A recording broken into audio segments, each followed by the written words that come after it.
Hoje percorremos os trilhos de Felgueiras, onde vamos por entre o verde exuberante encontrar o Mosteiro de Pombeiro e a Igreja de Airães, paragens obrigatórias na Rota do Românico. Tempo ainda, claro, para provar as especialidades gastronómicas.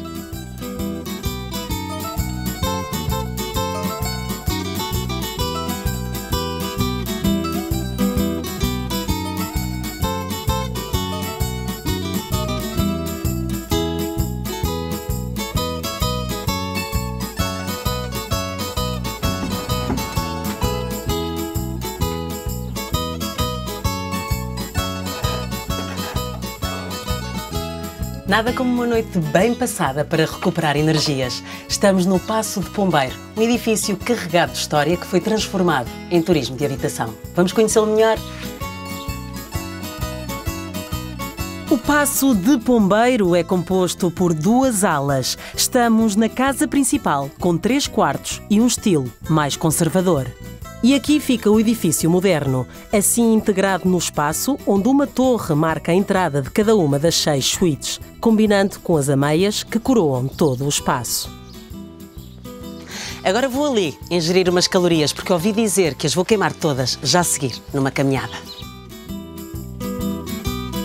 Nesta aldeia do Burgo, onde nos encontramos, são vários os vestígios da nossa herança histórica.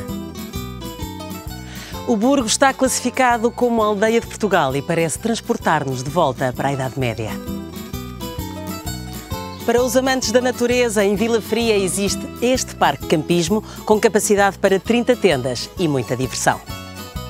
A ponte sobre o rio Vizela tem 2 arcos, um deles de volta perfeita. E por falar em tradições, aqui a tradição ainda é o que era e diz quem sabe, não há farinha tão bem moída como esta.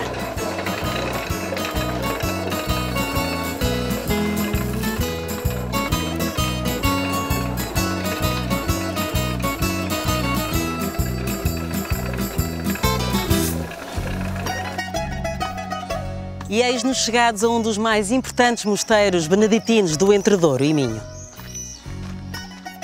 O mosteiro de Santa Maria de Pombeiro foi fundado em 1102, mas sofreu alterações profundas a partir do século XVI.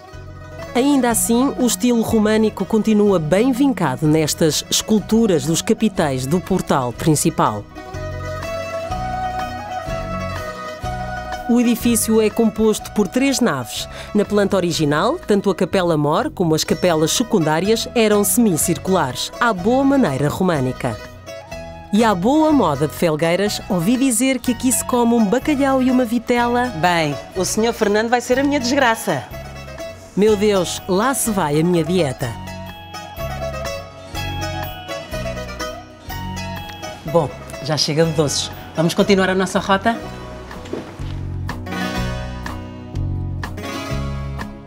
A Igreja de Santa Maria de Airães é um exemplo claro de como as características do estilo românico se prolongaram no tempo neste território do Tâmega e Sousa. Da antiga construção românica com apenas uma nave, podemos ainda admirar a cabeceira coberta por abóbada de berço quebrado. E o corpo central da fachada principal. Podemos ainda encontrar o bordado da terra de Sousa, originário do século XIX e certificado aqui, na Casa do Risco, em Airães. A particularidade deste bordado é o recurso ao papelão, onde está cozido o tecido. Há mais de 200 pontos diferentes e ínfimas combinações, mas só para mãos ágeis como estas da Dona Emília, que não deixam morrer a tradição. Como o dia já vai longo, nada como um bolinho para alegrar as hostes.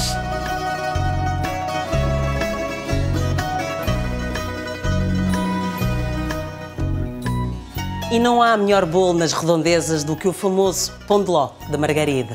A marca está registada desde 1900 e até forneceu a Casa Real e Ducal Portuguesa.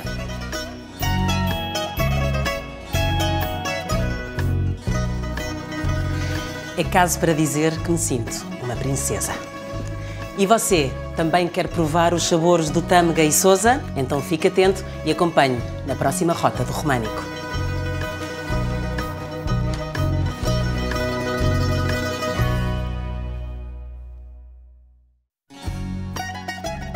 Na Rota do Românico de hoje, vamos na senda de Egas Meniz, figura incontornável da história de Portugal. Passamos por locais marcantes da história e também por aldeias preservadas no tempo. Venha connosco.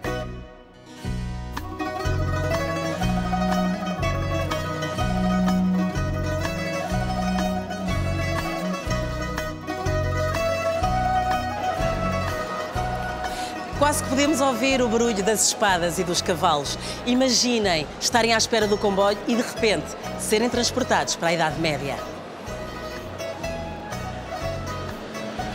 Egas Meniz prometeu a Afonso VII de Leão que, se levantasse o cerco a Guimarães, Dom Afonso Henriques seria seu vassalo. Como essa promessa não foi cumprida, Egas Meniz foi, segundo a lenda, com a família a Toledo, apresentar-se ao monarca com as cordas ao pescoço, oferecendo as suas vidas como preço a pagar pela mentira. Diz-se que o rei, comovido com tanta honra, perdoou e mandou em paz. O mosteiro de Paço de Sousa foi fundado no século X por Trotezendo Galindes e sua mulher, Anímia. Ligado à família dos senhores de Ribadouro, foi um importante mosteiro beneditino. Imponente. E pensar que este edifício tem mais de 1000 anos.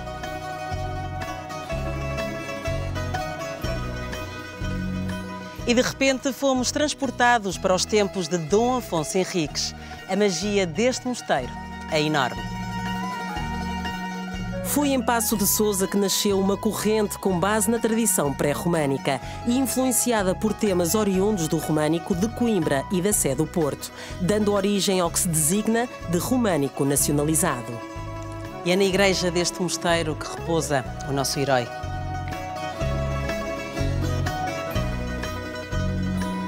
O túmulo de Egas Meniz resulta da junção de duas arcas tumulares, uma dos finais do século XII e outra do século XIII.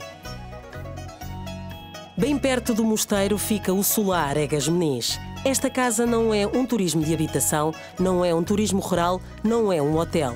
O solar Egas Meniz é o resultado de um sonho de uma família do norte de Portugal, a família Vinha, e que pode agora partilhar para um momento de pausa e repasto.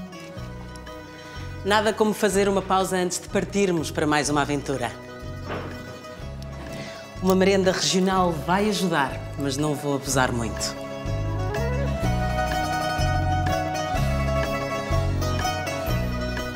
As virtudes de Egas Meniz servem de mote à denominação dos quartos da ala histórica, zona reconstruída do solar, fazendo assim a ligação às origens e história de Portugal. A coragem, lealdade e altruísmo de Egas Meniz estão retratadas no solar.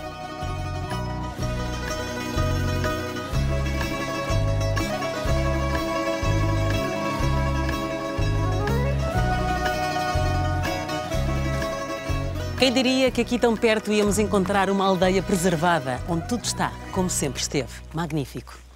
A aldeia preservada de Quintandona, na freguesia de Lagares, em Penafiel, representa uma das poucas aldeias típicas de Portugal. Aqui mora a tradição e a autenticidade, com construções de lousa e xisto e uma paisagem circundante, agrícola e florestal. Paragem obrigatória aqui na aldeia é a Casa do Chiné, sede do grupo de teatro Como de Andes.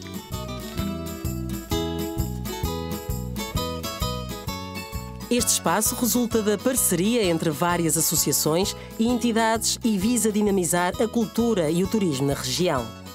A Casa do Chiné pretende ser, para além da sede da Associação Casa Chiné e da Associação Comediantes, grupo de teatro, um polo de cultura e atração na aldeia, com uma programação de atividades diversificada.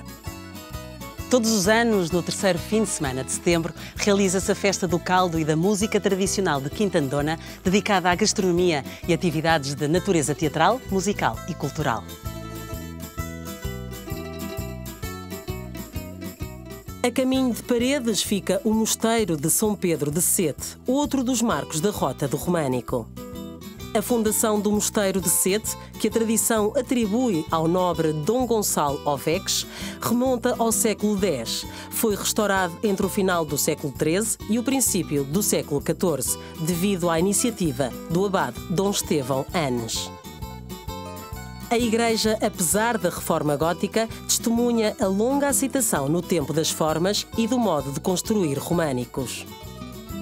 As imagens de São Pedro, de Santa Luzia e de Nossa Senhora da Graça, em pedra calcária, e o mural de São Sebastião, datada do século XVI, são destaques na igreja. Rodeados por estas imagens e por esta pedra, sentimos-nos esmagados pela história do nosso país. É o local ideal para terminarmos esta viagem à volta de Egas Meniz, dos seus feitos e das marcas que deixou na memória dos portugueses. Depois voltamos ao solar com o seu nome, para um merecido repouso e uma dormida num dos quartos históricos. Até breve!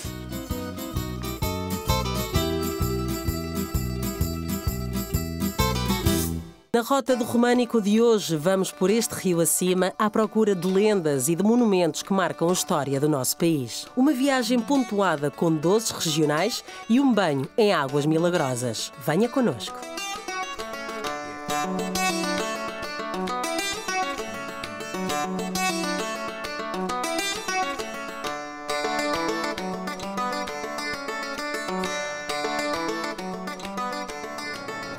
Parece que os montes mergulham nas águas. É, de facto, um espetáculo único. Paragem obrigatória entre os rios, em Penafiel. Vamos visitar o Burgo e conhecer um pouco da sua história. Situado na confluência do Tâmega e do Douro, iluminado na noite de quinta-feira de Endoenças e celebrado pelo Paladar da Lampreia, a Entre os Rios não faltam razões para ter uma magia própria que contamina quem o visita. A Rua do Burgo guarda na memória a importância do seu cais ribeirinho. Lugar de acostagem, lugar de passagem e lugar de portagem. A ligação ao rio é ainda hoje um elemento fundamental para esta comunidade.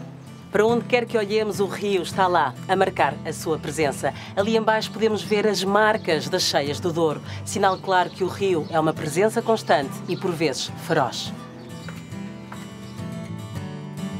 O Marmoiral é um monumento funerário comemorativo românico datado de meados do século XIII. Segundo a lenda, o Marmoiral está relacionado com o cortejo fúnebre de Dona Mafalda para o mosteiro de Aroca e com o perpetuar da sua memória, tal como os memoriais da Ermida, em Penafiel, e de Alpendurada, no Marco de Canaveses, que também fazem parte da Rota do Românico. Este monumento está envolto também numa bela história de amor. Dom Martim enamorou-se de Maria Teresa Taveira, mas partiu para as cruzadas antes de a desposar. Acabou preso pelos mouros, em Silves. Ela, uma mulher bonita, foi cortejada por Dom Fafos, um homem rico e cruel. Dom Martim consegue libertar-se e corre a socorrer a sua amada. Os dois rivais encontram-se junto aos portais da Quinta da Boa Vista. Do duro combate sai vitorioso Dom Martim.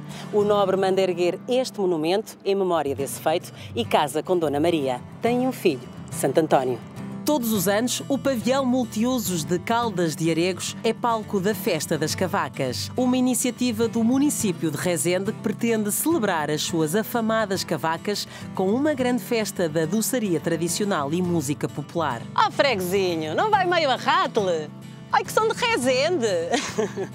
Era desta forma que as doceiras do concelho pregoavam no século XIX um dos doces regionais mais deliciosos e apreciados nesta região douriense, as cavacas de Rezende.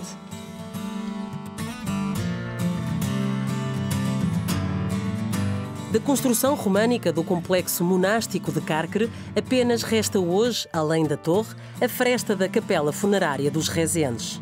A Cárcere liga-se o poder senhorial desta família, cruzando-se a história e a lenda, que atribui a fundação deste mosteiro a Egas Meniz, o aio de Dom Afonso Henriques, após o milagre da cura das pernas do primeiro rei de Portugal. Passear por esta igreja é apreciar um pouco da história da arquitetura monástica de Portugal. Reza a lenda que Nossa Senhora apareceu em sonhos a Egas Meniz, mandando que ele fosse a Cárcere e cavasse no sítio onde a Virgem indicou, porque ali iria encontrar os alicerces de uma igreja que lhe fora dedicada. Pediu que nesse local lhe fizesse um altar e que estivesse uma noite em vigília, colocando o jovem Dom Afonso Henriques, que tinha nascido tolhido das pernas, no mesmo altar. Egas Meniz assim fez e Dom Afonso ficou curado. Depois de um dia de viagem, sabe bem chegar a um lugar acolhedor como este. As Caldas de Aregos existem desde o século XII, quando Dona Mafalda, rainha de Portugal, mandou ali construir uma albergaria, precursora dos diversos balneários termais que se sucederam ao longo dos tempos. Reza a história que, para facilitar a passagem do rio, os primeiros reis de Portugal foram criando, para as pobres gentes daquele tempo, as chamadas barcas de por Deus, passagens gratuitas em locais onde o povo mais necessitava. Eu já marquei o meu tratamento para amanhã bem cedinho. Agora está na hora de irmos jantar a um dos restaurantes mais típicos de Caldas de Aregos. Após um dia de passeios, de histórias e de lendas, nada como aproveitar a hospitalidade do Douro e desfrutar de um dos muitos pratos típicos da região, como moinho assado no forno, pensos e arroz de salpicão. As águas Caldas de Aregos tratam uma série de males, de pele, ossos, sangue e problemas respiratórios. Para mim, são um excelente repouso depois de mais uma aventura pela Rota do Românico, dos seus saberes, lendas e tradições. Deixe-me levar pelas águas do Douro. Até à próxima viagem. Até breve. Na Rota do Românico de hoje, vamos à conquista da Serra de Montemuro. Os usos e costumes das aldeias serranas refletem uma permanente relação com esta natureza magnífica e esmagadora.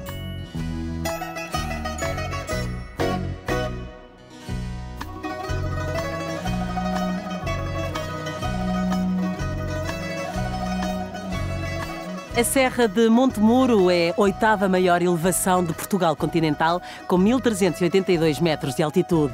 Situa-se nos concelhos de Aroca, Sinfãs, Rezende, Castro Daire e Lamego. É povoada até cerca dos 1.100 metros de altitude. As aldeias encontram-se espalhadas por toda a serra, mas quase sempre perto de cursos de água, como o Rio Bestança, que a divide na direção sul-norte.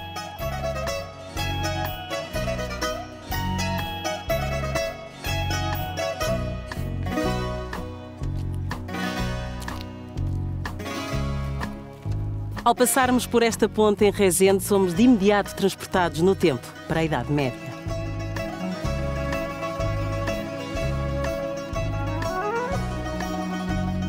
A Ponte da Panchorra nasce para assegurar a passagem frequente de animais e veículos. Durante o inverno, a sua corrente forte criava dificuldades a pastores e lavradores. A aldeia da Gralheira é considerada por uns como a princesa da serra e por outros como terra agreste e desabrida. Encontra-se cercada por montanhas, onde abundam os planaltos e os outeiros. O inverno é muito rigoroso e são muitas as alturas em que Gralheira fica coberta de branco. Os verões são abrasadores. Locais dignos de visita na aldeia da Gralheira são as sepulturas escavadas na rocha, a Capela do Senhor da Boa Morte, onde há um crucifixo em pedra, o Penedo da Saúde, o Cruzeiro, o Castro de Aguiar e os moinhos de água comunitários. A aldeia da Gralheira mantém ainda tradições artesanais como o fumeiro comunitário, a manufatura de chapéus e de cestos de palha. Um passeio na Serra de Montemuro é uma aventura de abrir o apetite. Antes de partirmos para Sinfãs, fazemos uma pausa para degustar a culinária da serra. Uma boa posta aroquesa acompanhada com vinho do Douro é um momento a não perder. São servidos? Em Bustelo ainda se preservam as eiras, grandes espaços mais ou menos planos com lajes de granito, onde se realizam atividades ligadas à agricultura, como por exemplo a desfolhada do milho e a secagem dos cereais. As eiras localizam-se em áreas com boa exposição solar e ventos favoráveis. Por vezes, as grandes lajes que existem naturalmente nas serras são usadas como eiras comunitárias.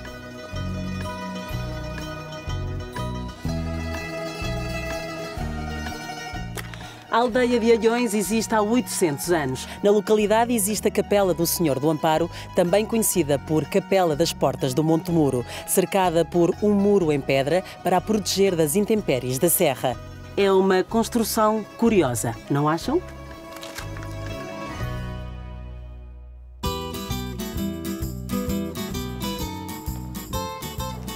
Foi pela influência dos beneditinos que o românico chegou a Tarouquela, uma vez que nas suas igrejas são frequentes as esculturas de animais, serpentes e sereias. No exterior da igreja destaca-se o portal principal, cujo tímpano, decorado com um motivo floral, parece guardado por 2 quadrúpedes de cujas mandíbulas pendem figuras humanas. Estas esculturas, que a população chama de cães de Tarouquela, parecem tratar-se de representações destinadas a afastarem o mal. No interior merece destaque a escultura da Virgem entronizada amamentando o menino, do século XVI e possivelmente proveniente de uma oficina de Bruxelas. Ao longe, na outra margem, podemos avistar o Mosteiro de Santo André de Ancede, em Baião, outro monumento da Rota do Românico.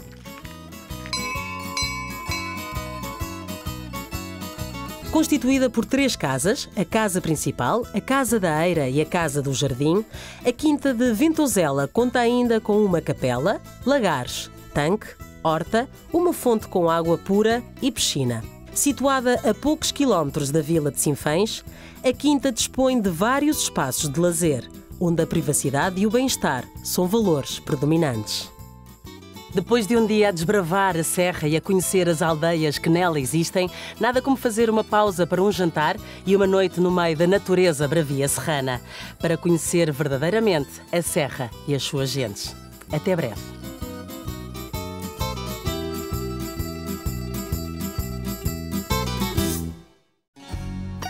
Na Rota do Românico de hoje vamos à descoberta dos sabores e sensações de Baião, um concelho onde se respira natureza. Passamos por locais marcantes da história e também da literatura portuguesa. Venha connosco.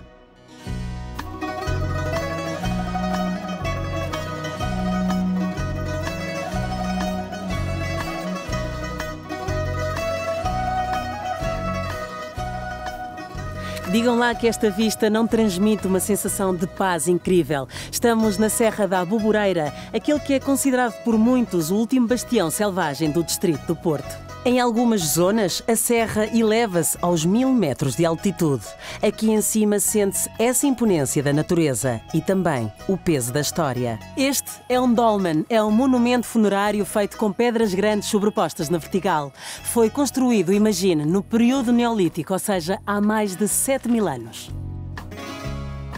E eis que se impõe o Mosteiro de Santo André de Ancede. O monumento remonta ao início do século XII e foi mandado edificar pelos cônegos regrantes de Santo Agostinho. O atual templo, com 3 naves, só existe com este aspecto desde o século XVII. O estilo românico está presente nas paredes da cabeceira e também nesta rosácea. Aqui os elementos do barroco e do neoclássico conjugam-se na perfeição. E no adro do mosteiro existe a Capela do Senhor do Bom Despacho, um monumento barroco com este impressionante conjunto de esculturas em madeira e barro pintado, que representa a vida de Cristo. Mas o conceito de arte não se esgota na arquitetura e na pintura. Aqui também se faz arte com a uva. E perto da capela temos o Centro Interpretativo da Vinha e do Vinho. Desde 2010 que esta quinta junto ao mosteiro é explorada pela Câmara Municipal de Baião. Para além do vinho verde com a marca Lagar do Convento, são também produzidos frutos e produtos hortícolas. Este projeto permite a utilização dos mais de 4 hectares de terreno da quinta, com tradição vitícola desde a época da fundação do mosteiro, mas onde não existia cultura do vinho desde o século XIX. A casta avesso é cultivada apenas aqui, no concelho de Baião, e também em Sinfãs e Rezende. E posso assegurar, a fama deste vinho é completamente justificada. E agora, depois de um copo de vinho verde que me abriu o apetite, vou em busca do almoço. Para além de restaurante, a Casa do Lavrador é um museu rural e etnográfico, um espaço simples e autêntico, onde a decoração e a própria comida nos remetem para a vida do camponês do século XIX. Nunca tinha comido umas sardinhas tão pequenas e este salpicão com a broa de milho. Uma perdição. Bom, mas já chega porque ainda faltam os pratos principais. E estamos sempre a aprender. Fiquei a saber que moira é um enchido feito com várias partes do porco e que anho é um cordeiro. Está tudo delicioso. Lá se vai a minha dieta. E continuando entre a Serra e o Douro, encontramos a meca do roteiro queirosiano, a Quinta da Vila Nova. Entramos por uma porta solarenga e, através de um terreno lajeado de granito, chegamos à Casa Tormes de A Cidade e as Serras. Foi este cenário idílico que hoje é a sede da Fundação Essa de Queiroz, que inspirou o escritor para o romance. E percebe-se que, rodeado por toda esta beleza natural, que essa tenha dado aso ao seu gênio descritivo. precisamente nesta secretária refugiado da civilização e em contacto direto com a natureza, escreveu a história de Jacinto Tormes, um homem que rejeita a cidade e o progresso em prol dos valores da natureza. Um homem que, ao longo dessa viagem geográfica, se descobre a si próprio. E outra coisa sobre a qual Eça de Queiroz escreveu foi a gastronomia típica. Vou ter o privilégio de provar uma fiel recriação do primeiro jantar de Jacinto, na cidade de As Serras. Como diria Jacinto, trata-se de um vinho fresco, esperto e seivoso, que entra na alma. A Fundação Eça de Queiroz também tem alojamento disponível. A Casa do Silvério e a Casa do Lúcio são casas de campo antigas, totalmente remodeladas, mas que mantêm o toque rústico. Cada objeto aqui tem uma história para contar. Os móveis, as decorações, as louças e os tecidos, tudo se insere no mundo rural queirosiano, como se estivéssemos, de facto, dentro do livro. E há lá coisa mais relaxante do que descansar em silêncio, só acompanhado pelos sons da natureza? Eu acho que não, mas vou tirar a prova dos 9. Até breve. Na Rota do Românico de hoje vamos fazer uma viagem de mais de 1000 anos. Do tempo dos romanos à atualidade, passando pela época do românico. Venha connosco.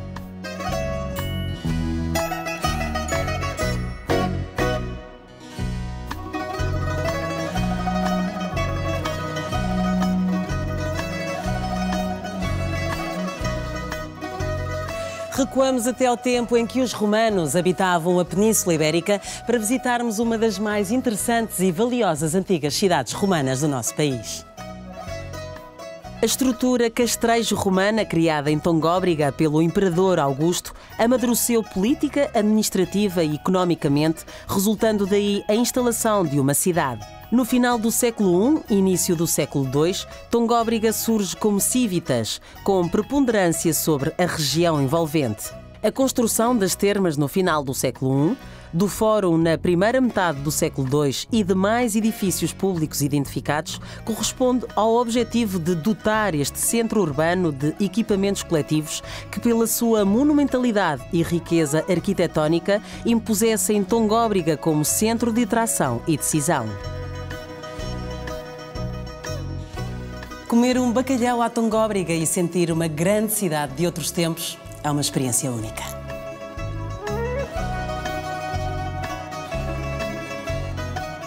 Edificada na margem esquerda do Tâmega, junto a uma importante via que ligava o litoral ao interior duriense, a Igreja de São Nicolau de Canaveses é de fundação posterior a 1320. O portal principal atesta esta cronologia tardia. Ausência de colunas e capitéis. Por todo o edifício nota-se um despojamento ornamental, acentuando assim o caráter tardio do seu românico, dito de resistência. No interior imperam os paramentos de granito, embora pelos vestígios existentes, a igreja devesse ter sido revestida na viragem da Idade Média para a época moderna com pinturas a fresco, como testemunham os exemplos preservados.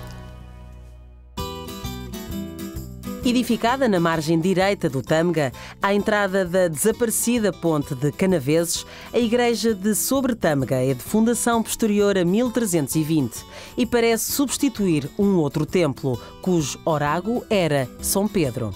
Os seus portais atestam a cronologia tardia pela ausência de colunas e capitéis.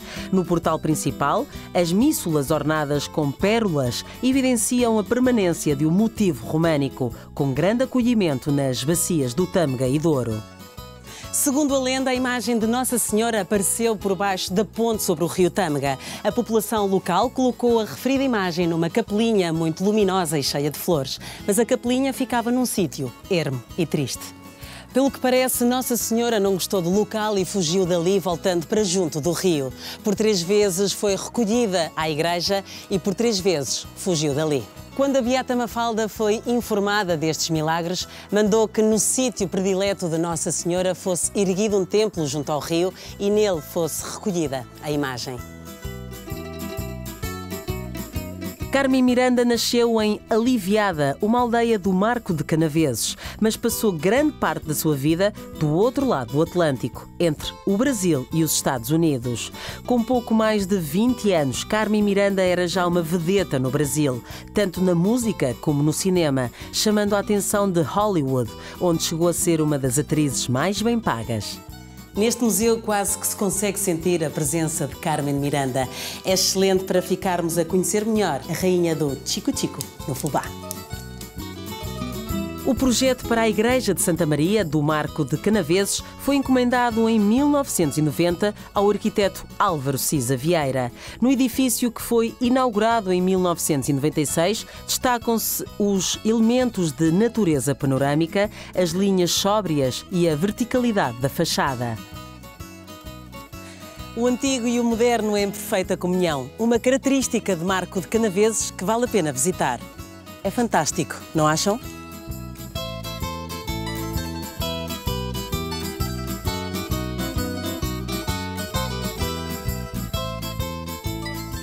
A origem destes bolos remonta ao século XVII e são os doces regionais mais conhecidos de Marco de Canaveses, uma forma ideal para terminar uma viagem da tradição ao contemporâneo, pela rota do românico. Até breve.